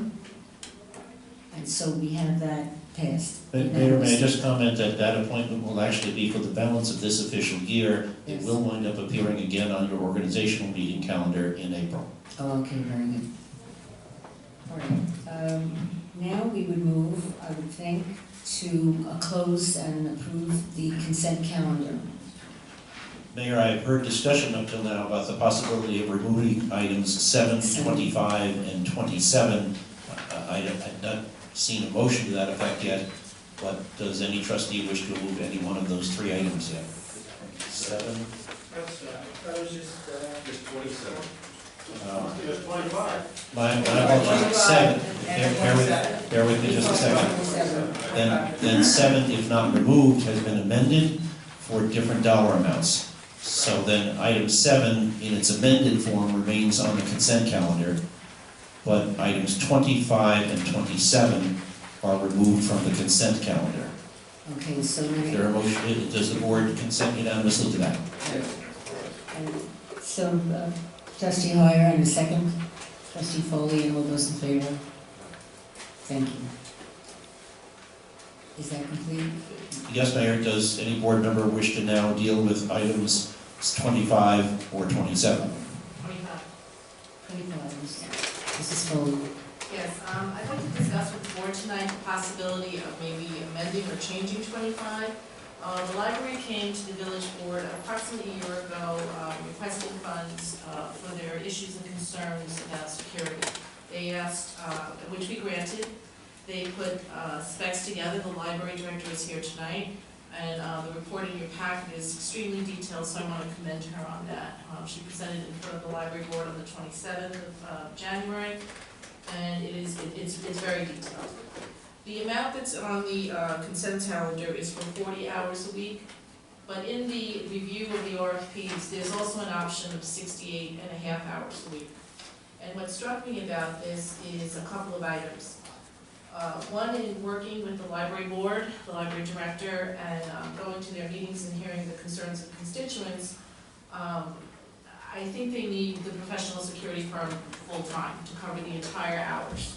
This is the only building in our community that's completely open to any person at any time without issue of residency, someone can walk in. They have had concerns over the years that require the assistance of the police. The police commissioner has been involved in the process. They have 3 contractors that bid on the RFP. The top one, which is Securitas, is on the agenda for 40 hours. I'm requesting that may be amended to 68 and a half. That company has the most amount of experience, but what struck me about it in this report is our own commissioner recommended that we look and see about the 68 and a half hours. So that's, it provides a consistency with security. It doesn't have a 2-tier system where we have our own employees and a professional security company. It is available for more consistency in how employment would be employed and the reduction of overtime. So I'd like to do that. That requires that the bid would be increased to the $99,762. We have available funds of $53,995. The library has it. Yes, in their portion of the budget. The additional funding would be $45,700.67. We could, I've asked Mrs. Wu to prepare some information of how we could fund that going forward to get that proposal through as fast as possible. And it looks like we were able to pull some funding that we had left over or did not use in the library renovations of the bathroom, which would leave us open for approximately $6,765 that we could pull from the general fund to cover this cost. Just before, can I ask you a question? Sure. This talks about 40 hours for the security. Are they also would be able to handle the 68 hours Yes, as well? they were one of the betters. Right, okay. I just want to clarify that.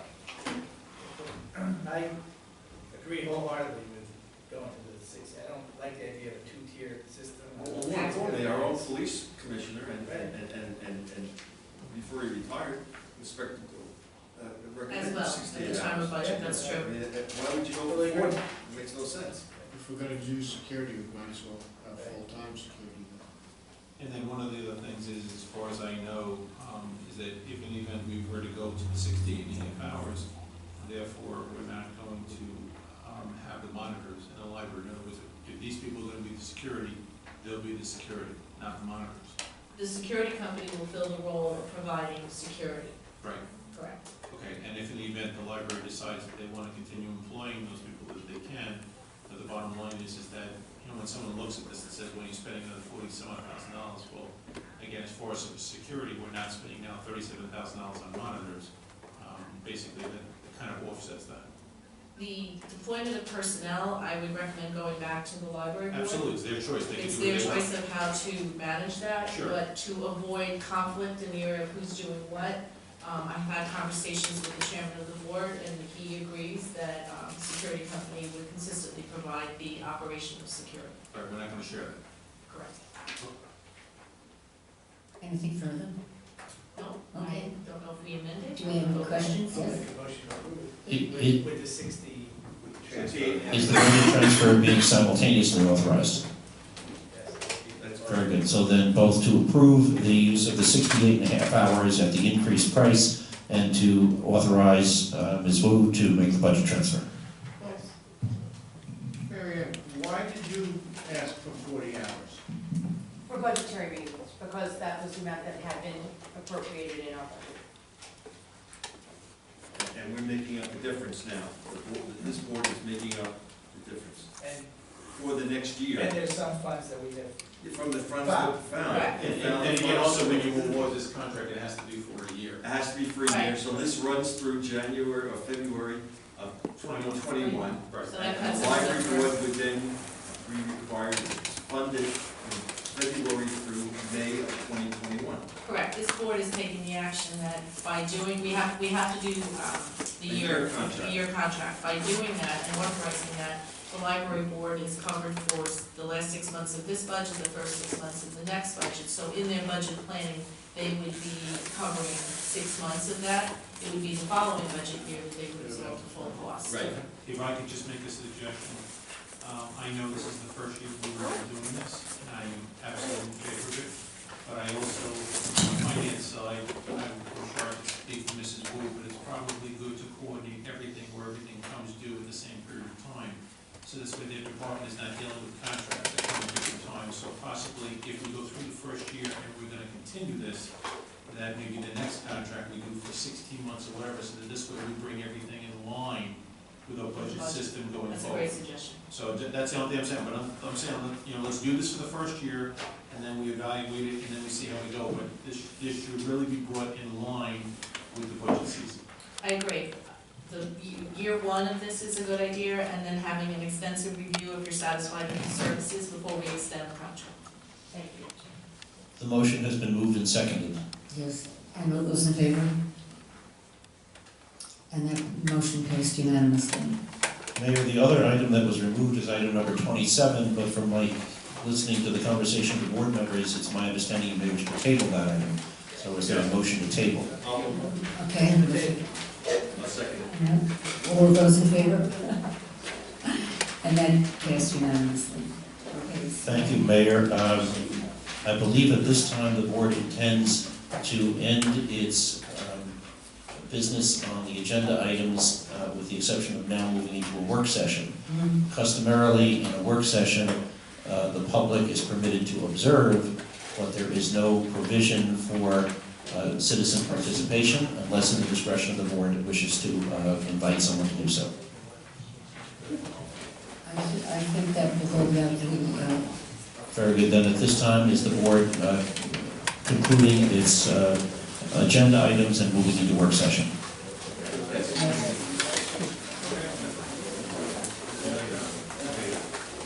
So you're happy to stay for the work session on the village debt analysis? All right. Mayor, if it's okay, I'm the one who put this on the agenda, so if I could just speak a little before Mrs. Wu speaks, I appreciate it. I have been a trustee now, in this April, will be 7 years. And one of the things that I think is important for us to do as a board is to always evaluate the financial strength or the patterns that we have in our village.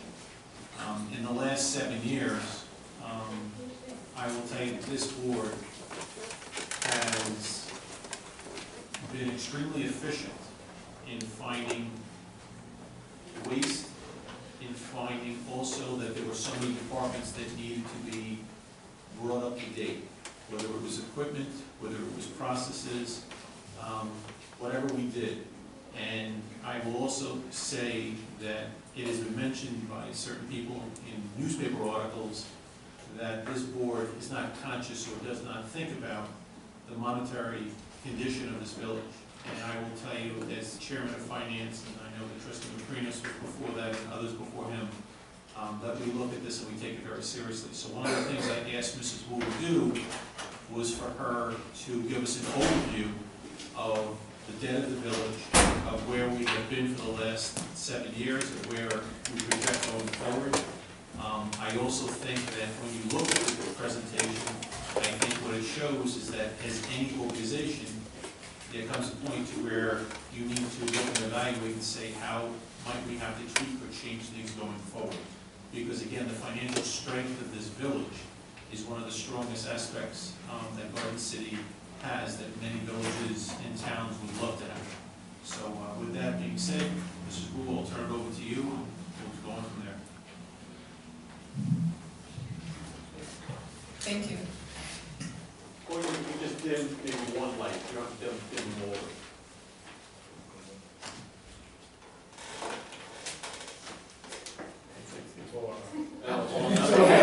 All right, go with that. Yeah, that's good. Great, thank you. Okay, so the capital planning process begins with the budget process every year. For capital projects, as opposed to operating budgets that we only plan for 1 year, capital plans are put together that span 5 years to allow the village to closely, keep in mind what projects are outstanding or are coming up in the horizon. So for every year, we start off by looking at the list that was put together in the prior year. So that list is reviewed closely by the department heads based on feedback from trustees or others. That list is amended. New items are added to the list, some items are removed or deferred. Decisions are made based on need and prioritization. Another thing that's taken into account are, two major things that are taken into account are resources and funding. On the resources side, we have to evaluate the current workload. So for many capital projects, they tend to flow in from one fiscal year to the next. So the starting point really is evaluating where are we on our current projects and how many of those projects will flow into the next fiscal year. Resources are limited, and so projects have to be evaluated based on how many resources are available to potentially work on those projects. In terms of funding, there's about 3 different sources of funding. There's tax revenues, there's grants or reimbursements, and then there's bonding. All those things are taken into account, and during the budget process, the list of projects are reviewed with the board and approved by the board, which projects to move forward with during a fiscal year. So one of the things that we look closely, we analyze during the budget process is our debt service. Our debt service is the principal and interest that comes due every year for projects that were previously bonded. So this chart shows really the historical debt service for the village. We have here, we're listing the three funds: general fund, pool fund, and tennis fund. Pool and tennis have the smallest portion of the total debt that we're showing on this page. The general fund debt service is paid through tax revenues. So knowing that the tax revenues are limited, there's a cap on how much we can raise taxes every year. This is something that we have to closely monitor to ensure that, what are we looking at in terms of debt going forward. So this chart just strictly shows all existing debt. So for projects that have been bonded, The only exception to that is we are going out to bond next week. We'll be selling bonds, about $6.3 million. So an estimate was put in on this chart for that debt that we'll be issuing next week. So if we look at the debt for the last 6 years, from years 2014 through 2019, the total debt service, was about 1.5 million. It grew to about 2.4 million. If we look at the outstanding debt starting in 2020 and it grows through 2035, goes to 2035, the outstanding debt, the current debt service that we need to budget for in this current year was $3.4 million for the general fund, and that grows to $4 million, a little over $4 million for the next budget year. So $4 million has to be set aside to pay back debt for projects that were already bonded. The total outstanding debt for the general fund right now, as it exists, is $39 million. For the general fund, $3.5 million for the pool fund, and $200,000 for the tennis fund. For a total of about $43 million. Now, for the last 3 issuances, so we issued bonds in 2016, 2018, and we will next week. So over the last 4 years, we've issued about $32.7 million in bonds for these 3 funds. The vast majority of it in the general fund. So this shows us the categories of what we issued bonds for, what our debt was incurred, what purpose the debt was incurred for. So if you look at the general fund, Trustee Bolingbroke, Deputy Mayor Bolingbroke discussed how for many years things were delayed. Purchases of equipment, infrastructure improvements, road paving program was deferred for many years. That turned around in the last few years where we've been catching up on doing road paving program, paving more roads every year. And we've incurred about $9.3 million in doing that. We've also upgraded many of our recreational facilities and fields and have spent about $7.1 million in that. Village-wide equipment for all departments, recreation, Department of Public Works, about $4.5 million. There were purchases of a fire truck and a renovation of the fire department headquarters as well. We're currently bonding for the stabilization of St. Paul's. And there were several other projects. For the pool, there were 2 major projects, the bathroom renovation and the facility renovations that was completed last year. And for the tennis fund, there was that heating system replacement that was completed last winter. So the total of these projects, principal and interest, the total debt on these projects was about $32.6 million. Before you want us to look at all of these projects and everything we did, was in addition to the other projects that we were doing. For example, we replaced all the lights in the village with LEDs, all the lampposts, all those lights around the village. And that is something which is saving us money for Giuseppe's department, where we digitized all the records, which was a 3-year project, which he's been involved with, and it's been a tremendous savings and everything else. So again, the things that we're doing here is above and beyond all the other projects that we've been doing. As far as I know that when Joe took over DPW, the bottom line is the amount of equipment that we found that we have to replace, the things that we have to bring in. Today, Ralph happened to mention that when we had the water main break, that the people were impressed with the equipment and the things that Joe's people were able to have. Again, those are the investments that we've made because we realized that to that point, with the savings that we have found over the last 7 years, that we actually use that savings in order to do bonding, in order to break this up at a faster rate. And that's an excellent point. When I mentioned earlier that there's various sources of funding for capital projects, taxes is one of the sources of funding as well. So we are strictly looking at projects that were bonded. But you're absolutely correct.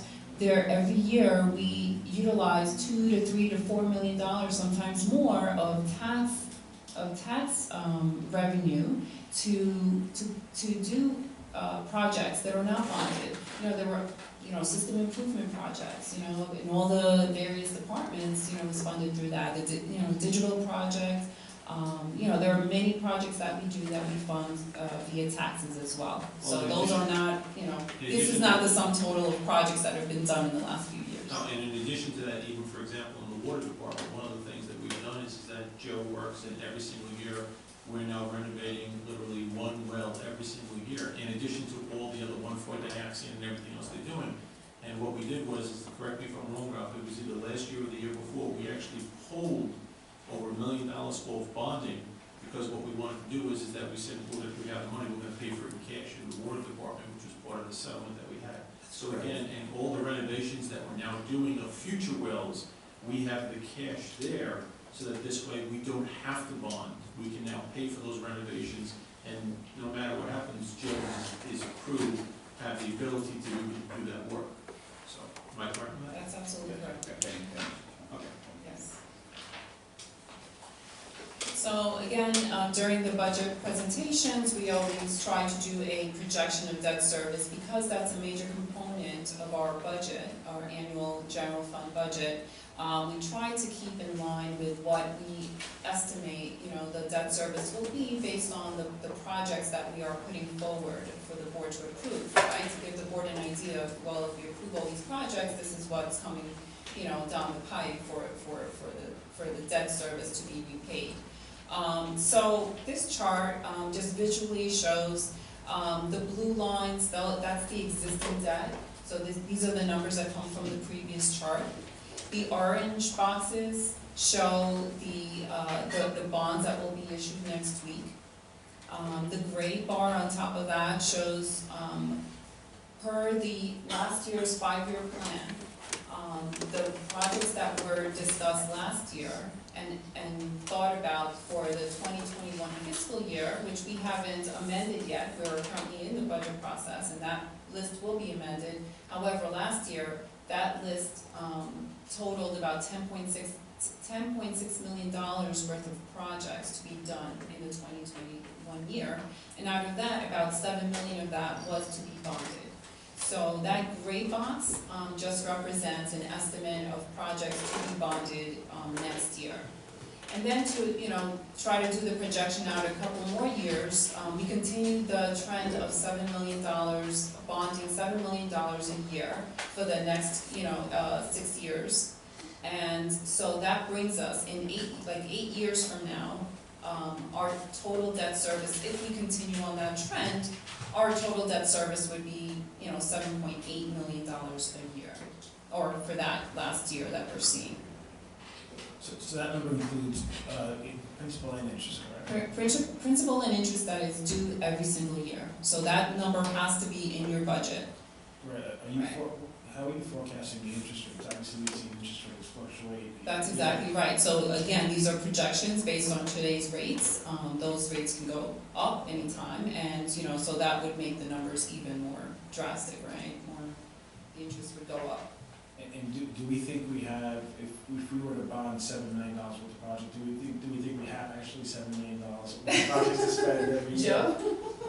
I mean, outside of water. I mean, our department heads could always find $7 million. Our department alone can take Yeah, it. Joe's good for 40. I mean, if you think about just the regular infrastructure, right? If you're looking to pave $2 million of roads a year, if you're looking to purchase $1 million or so of equipment, do some just improvements on roofs and things like that, that could easily, bring you to, that number.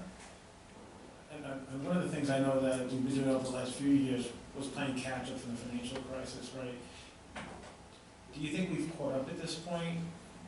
On our capital spend? I mean, it's just more now routine maintenance or capital improvements that we're doing, or do we still think that we have a lot of catch up to do from? So I'm gonna turn this over to Mr. DeFrancisco to talk about roads, because that's one of the major items on our capital plan, right? The $2 million a year on roads, right? So maybe you can answer about, whether we've caught up on that. So,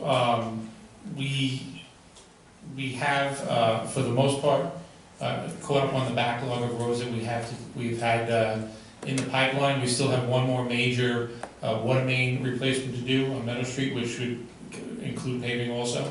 going forward, and obviously we're planning for the future now in terms of the budget season to go forward. But also, last budget, this board approved work to be done down at the Village Yard, concrete work, parking lot paving, and some of that work will be done in the spring. So by the end of this fiscal year, we should be caught up to where we were, and we're gonna plan going forward. Keep in mind the $2 million number, we do need to go out to bid again this year. The contract expired for our paving contract, so if the prices go up, it would be less amount of roads being paved because of the increase in cost. So right now, we're planning on that number, we're planning on a certain amount of roads, but it's gonna depend a lot on the bidding process and what rates we get. All right, Mrs. Wu, before you get to the next slide, the main reason that we're gonna make a comparison and show you is because, again, over the last 7 years, what we've been able to do as a board is we have been able to find ways to find better ways of doing things. There's a whole lot of things that go into this. But the bottom line is that, again, I go back to the financial strength of the village. We're sitting here and we're looking at potential large projects that we're considering doing. Whether or not it's the firehouse at Edgemere, whether or not we eventually do something with St. Paul's, whether or not we decide we want to do another turf field or whatever. So what happens is the annual improvements that we do in the village, if you look at this chart, what ends up showing you is that in 8 years, you would more than double your mandatory amount of principal plus interest payments in your budget. And what ends up happening is that that type of an increase will, in a sense, restrict your flexibility to be able to do other things. So what we're going to show you on the next page is that what we believe we should consider doing as a village right now is to reduce that additional bond.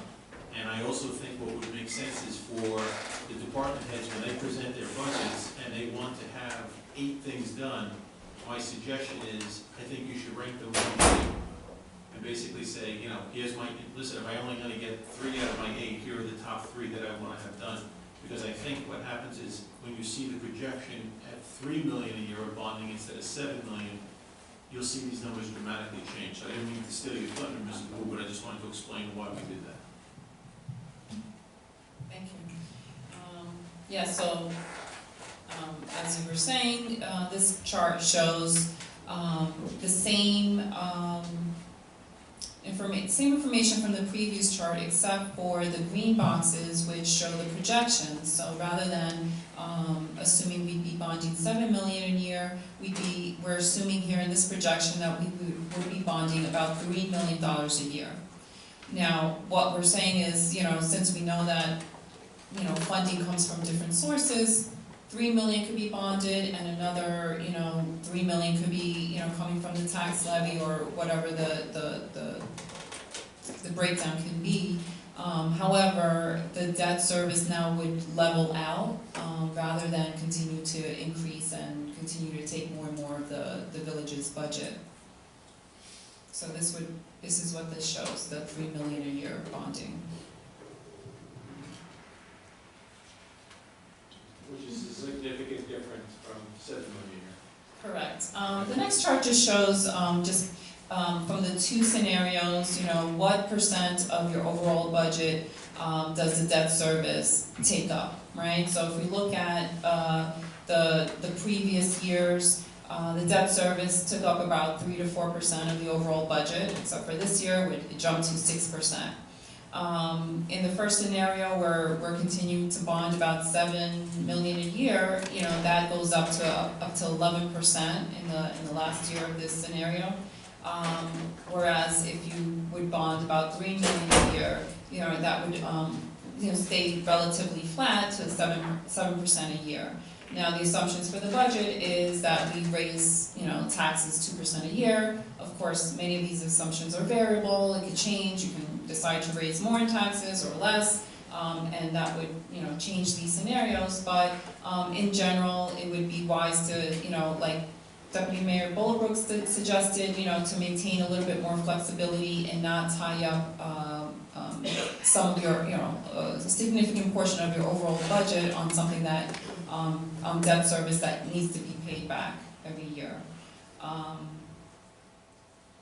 Again, as was mentioned before, we used in our projections last year's capital plan of $10.6 million. None of, that plan did not include some major projects such as, the renovations of the firehouses, 7th Street improvements that were talked about today, St. Paul's abatement, it's something that once the, stabilization work is completed, that would be the next step, that the board, would approve, if they decide to move forward. And then the Stewart Field renovation, there was a turf, field, suggestion of doing that. So, there's so many projects that are out there, that have been suggested, that we would have to talk about where does that fit into the prioritization of the 5-year capital plan.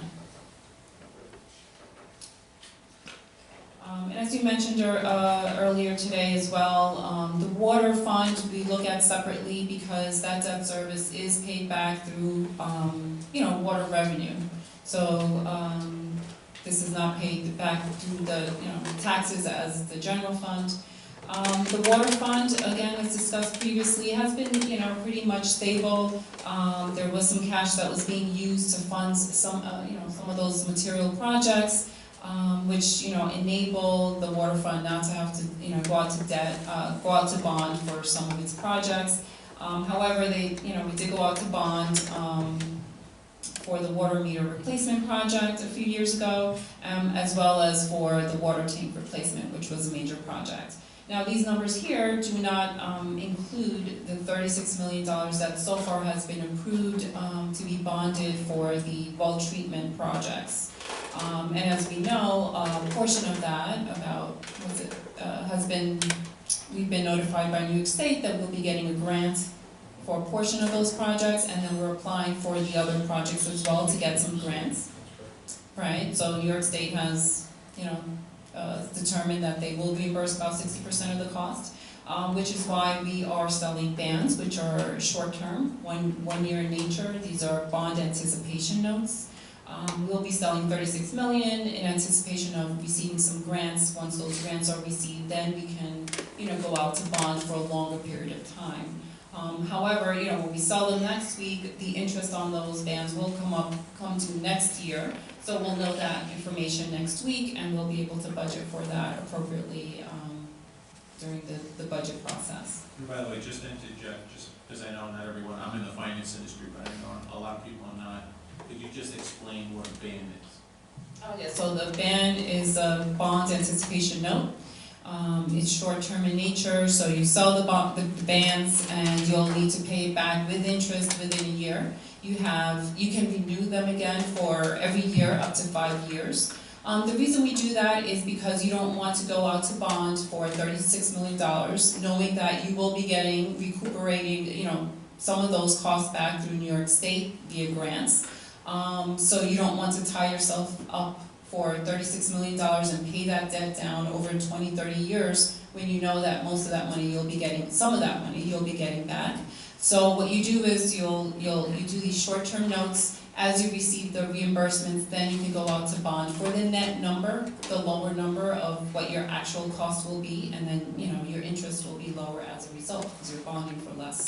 When we go out for the bands, if I'm correct, the actual cost of going out on the bands is less than if we had issued $36 million just in straight bonds. Well, yes. Okay, all right, so the bottom line is, and again, I just want everyone to understand, because Mr. DeFrancisco was excellent in applying for 2 grants, and I believe he said he's gonna have at least 3 more that we'll be applying for. So the bottom line is that what Mrs. Wu determined, she said, listen, instead of us spending a lot more money to get the bonds, now again, low rating, that would not be an issue, but the bottom line is the village would literally be wasting money if in the event we're gonna get reimbursement. And one of the things that we have seen with the state is that they have not changed once, but now so far at least, I believe, 3 times, where they've increased the amount of monies that they have given for help with this 1,4 dioxane. So again, Mrs. Wu, and again, your group, thank you very much for thinking on that, because I think that's something that needs sense. Good question, what's the difference in interest rates between the band and the bond? So that will be determined next week, because, you go out, it's something like you go out to bid, and so whoever's, will bid on it, and then you select the lowest interest rate. But typically ballpark, right, you figure we're AAA credit, and, you know, are the interest rates based on our rating? Is, like, how are the rates, and So, yes, obviously the higher you're rated, the less, interest you will pay on your debt. But because we're in such a low interest rate, and we did that analysis, recently, because this is a low interest rate, market right now, the difference in interest rates are not that great, there's not a significant difference at the moment, right? Okay, any other questions? Good job. Excellent. Thank you. Thank you. Just add a comment, I think has been said, but what we always try to do is figure out what we need, what we want, and what it's gonna cost. And, it makes sense not to do a bond today when we know we're gonna make it up. A roof 4 years from now, who knows what rates will be then, but you can borrow it now at 2%, so you have to balance that and try and figure that out. And you have, again, wants, needs, necessities, and you've got a firehouse that's crumbling. It's gotta get done, so there's things like that all the time. And like Trustee Ballbrook said, some things we do because it makes sense, because it'll help us save money. We also, we didn't mention it, but we instituted, when we did the fields over, we instituted a sort of user fee. That's paid for a lot of the interest costs on those bonds. And we'll continue to do so. So we think about all this stuff. There's no perfect answer, but we try to balance all these things.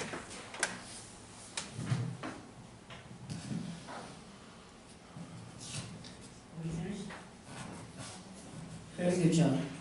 Thank you. Can someone get that light?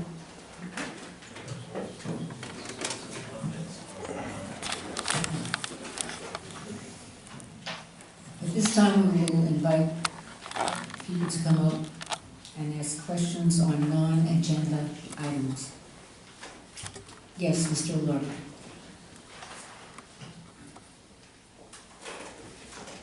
Steve O'Rourke, Meadow Street. I noticed today there was a large quantity of pipes being stored by the cathedral property. Is there any information as to what that's for? Yes. The yellow pipes? No, it's looked like steel, maybe 12-inch, 30 feet long. It could be the PSCG project, I'm not sure. I can find out tomorrow, I'm sorry. But we have the Western National Transmission Project that PSCG is doing that's going to go from Stewart all the way down through 9th and Hilton. So that might be a staging area for that. Okay, thank you. Yes, Mr. Stinley.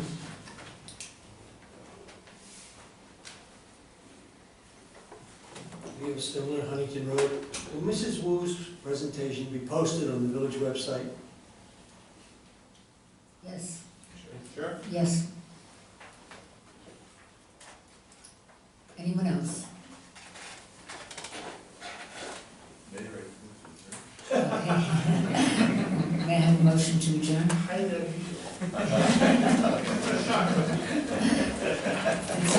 Somebody said I could have a motion?